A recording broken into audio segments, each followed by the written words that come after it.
High সবাইকে, কেমন আছো তোমরা? আশা করছি তোমরা খুবই ভালো আছো এবং আমিও ভীষণ ভালো আছি।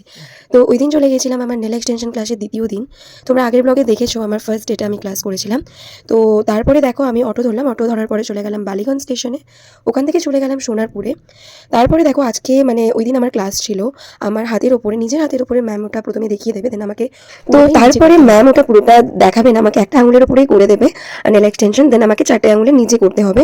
আর জানো তো আমি পরপর 2 মাস 3 মাস করার পরে হাতে নেল এক্সটেনশন, আমার নেলটাও খুব খুব পাতলা হয়ে গেছিলো বলে একটু প্রবলেম হচ্ছিলো। তো তোমাদের সাজেস্ট করবো পরপর এরকম করাটা ঠিক না, যেহেতু পুজো, তারপর আমার রেজিস্ট্রি ম্যারেজ ছিল, পরপর করেছিলাম বলে একটু আমার নেলটা পেন হচ্ছিলো, কিন্তু কোনো ব্যাপার না। চলো, শিখতে হলে নিজের হাতের উপর প্রথমে শিখতে হবে কোনটা ভুল কোনটা ঠিক, এটা নিজে বুঝতে না পারলে আমি কারোর হাতের উপরে পারফেক্ট করতে পারবো না। তো তারপরে দেখো যারা নেল এক্সটেনশন ক্লাস আগে করেছিল তারা ডিজাইন করেছিল, ওগুলো দেখালাম। তারপরে 4টে আঙুল আমি নিজে করেছি আর ভীষণ ভালো লাগছিল আমার যে আমি করে উঠতে পেরেছি।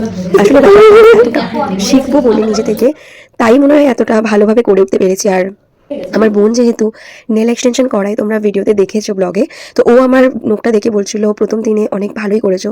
আর এটা শুনে আমার অনেকটাই ভালো লেগেছে। তো দেখো ফার্স্ট টাইম আমি ডার্ক কালার করলাম, তার আগে আমি অনেকবার নিউডের উপর করেছিলাম। তো কেমন হয়েছে তোমরা জানিও।